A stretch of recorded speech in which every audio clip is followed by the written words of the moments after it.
Hey, how you guys doing? My name is Billy Hoffman. I'm the lead researcher at Spy Dynamics. We're a web application security company, and actually we have a booth out there. And because I'm not a sales guy, I won't tell you anymore. But if you're interested in web app sec, because you're sitting in here, so hopefully you are, you should go talk with them and see if we can't help you out. Okay, so what am I going to be talking about today? Well, as the title slide said, we're going to be talking about web application worms and viruses, basically JavaScript malware. What are all the nasty things I can do with JavaScript, and even talk about other types of worms that exploit web applications. Perl.santy, there's been some other self-propagating attacks. And they're really neat because they will work regardless of whether you're running, PHPVB on some Apache box on Linux, or PHPVB as, some plugin with a PHP extension for IIS on a Windows 2003 box. So the whole point of this is the migration of self-propagating code from being application, processor, operating system specific to actually transcending all of that and being truly cross-platform. So why should you care about all this? We're going to talk about that. We're going to see why exactly these attacks against web apps happen. We're going to specifically discuss the web application worms and viruses. We're going to do a detailed analysis of Perl.santy, the SAMI worm, and the Yahoo Yamana worm that hit in June of this year. We're going to say, all right, so SAMI, Yamana, these things are neat and cool. Hypothetically, what's the worst thing somebody could do with these things? Because it's always good to sit around and think about how to be evil while you're thinking about how to be good. And finally, I'm going to go through some quick guidelines about how you can actually write a secured web app. Because, there are a lot of people who will get up on stage, not at this conference, BlackHat's really good about filtering people out, but I'll go to conferences where people get up here, scare the crap out of you, and then say, buy my, 10 grand product and you'll be safe. And so, Spy does sell a product, but everything I'm going to tell you today, you can fix without spending a dime, and I'll go ahead and talk about guidelines for just writing secure code. Now, if you'd like an automated way of doing this, you can go talk to us, but we're just going to go through how you can protect yourself.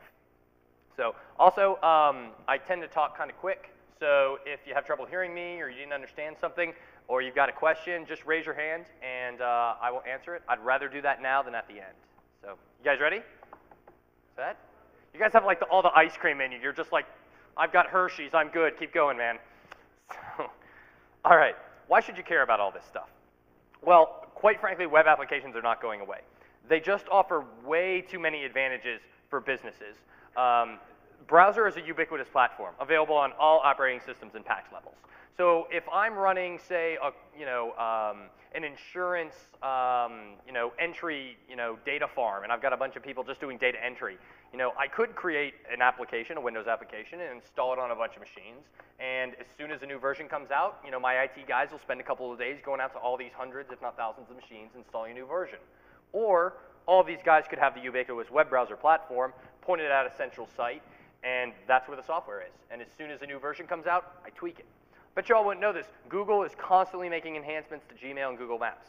You don't know because you don't have to do anything. They just push it to production, and it's there. So this ease of being able to maintain just a single server, this ease of being able to only have a couple things you have to upgrade. As soon as there is a bug, you can immediately fix it. It's easy on the budget. It's kind of funny how everything old is new again. This is slave master communications. This is time sharing. We've got a central machine where the application is. We got a bunch of done terminals using a browser here in this case to connect to it and actually interact with the application. So it's appealing to budgets. Large applications are already doing this. I mean, Salesforce.com basically stakes their business on having a web application to manage customer relationships. Google has a bunch of apps. Microsoft has their upcoming Google Live and Office Live. I really can't think of a worse idea than having a full Office suite and components of your operating system operating over the internet. But if that's what they want to try, we'll see if they actually push it out. So why should you care about this? Not only are they not going away, they're here right now, and web-based attacks are getting worse. Gartner says 70% of all attacks come in through the application layer, not the network layer. This just makes sense, right?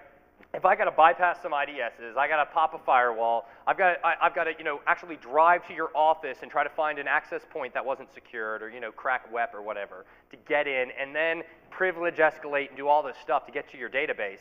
Or because you're running an e-commerce site, your website by very definition has to talk to your database. I can just pop your web app and then get to your database. I'm going to take the path of least resistance. I'm going to attack you through the application layer. It's easy. Developers don't secure it. We've kind of already solved a lot of the problems at layers 3 and 4. We haven't really solved a lot of the problems at layer 7. Attackers know this, and as we see, they're just increasing their attacks here. Web-based attacks certainly are not going to go away. There's such a low barrier of entry. Everything I'm going to show you here today, you can do with a web browser.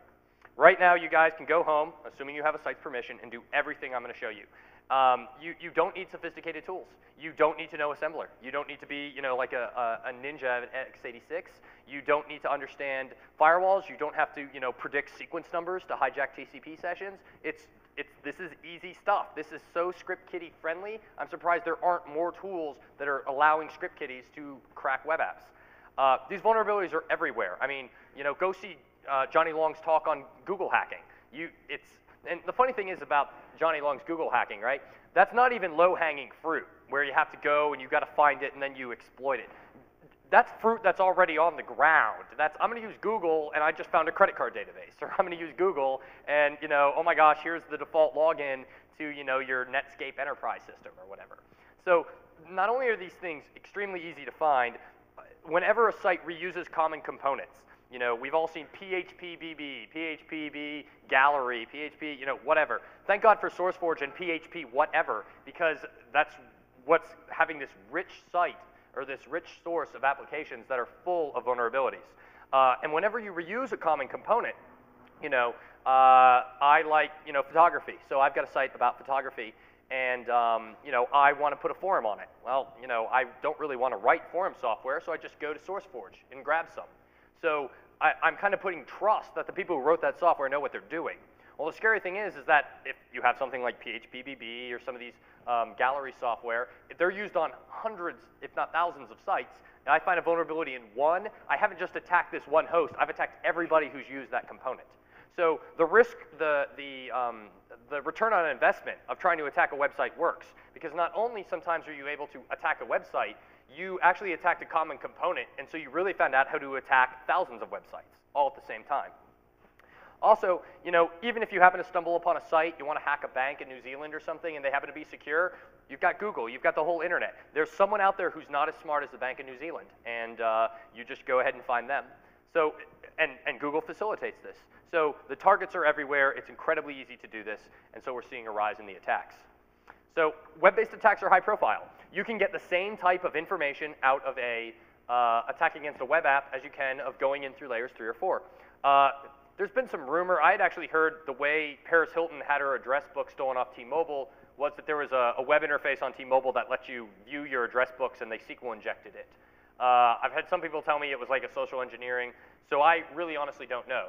But I have certainly seen a lot of high-profile attacks where people will SQL inject it and steal thousands of credit cards.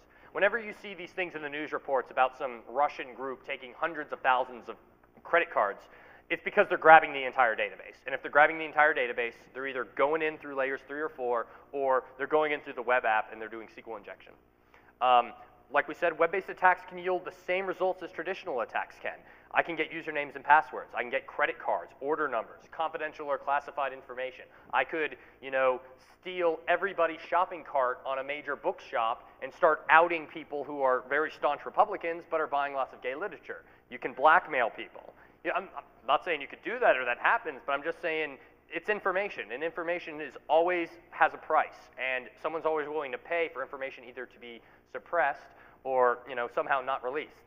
So needless to say, automating attacks against web apps, because obviously there are a lot of them. But if I can create a tool that will actually automatically attack the sites and check every single input and totally destroy it, that's bad.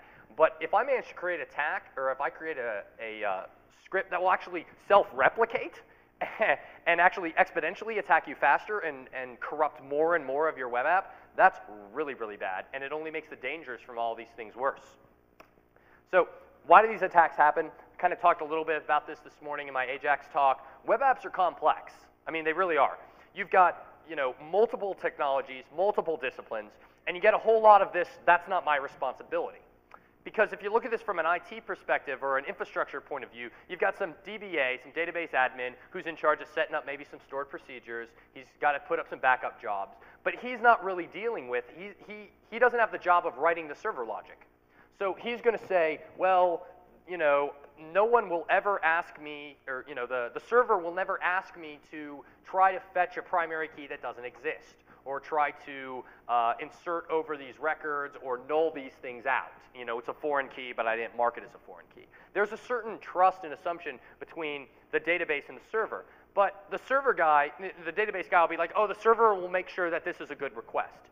And the server guy might be thinking, okay, well, I've got my web app designers, and they're going to implement some type of client-side JavaScript layer, which actually validates the input, so I don't have to worry about validating input. Somebody else did that.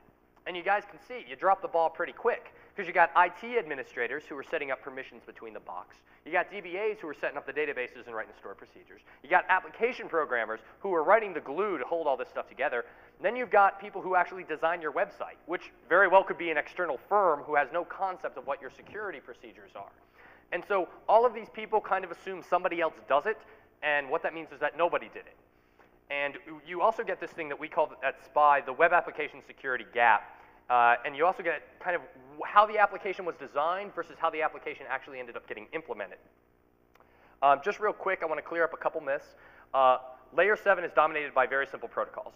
Don't confuse simple protocol with limited. HTTP, I mean, it's got some weird caching stuff, but incredibly simple. You can browse the internet using Telnet and actually get some pretty interesting results. But don't think that these simple protocols are, you can't do lots of nasty things. And because of this, people tend to have a lot of misconceptions about web application security.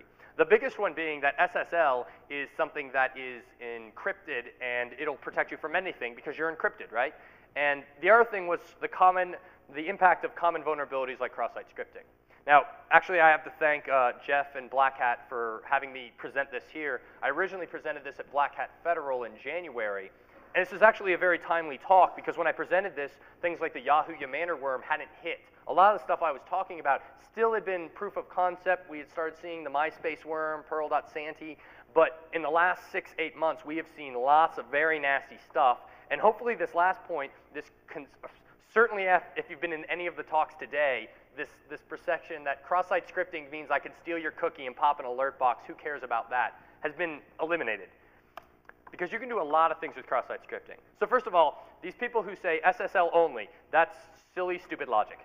SSL simply creates an encrypted tunnel between two parties. It provides confidentiality. Nobody else can listen to what you're saying. Integrity. Nobody can change, as I'm talking to Kevin, nobody can inject stuff and change what we're saying. And also authentication. I know I'm talking to Kevin. Kevin knows he's talking to me.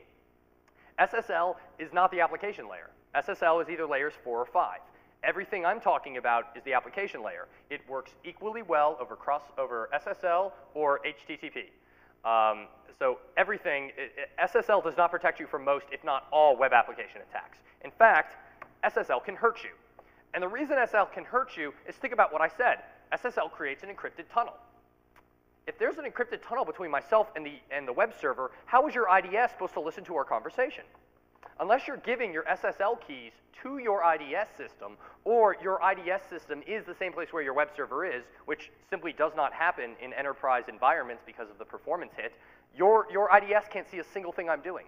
So you might have the latest and greatest SQL injection checks in your IDS and your IPS, but it doesn't matter because I'm going over SSL and your IDS isn't even seeing the attacks that I'm doing. So this concept that SSL protects you is wrong, and in fact, SSL can actually hurt you. So you need to not rely on SSL to protect you and actually try to implement proper web security.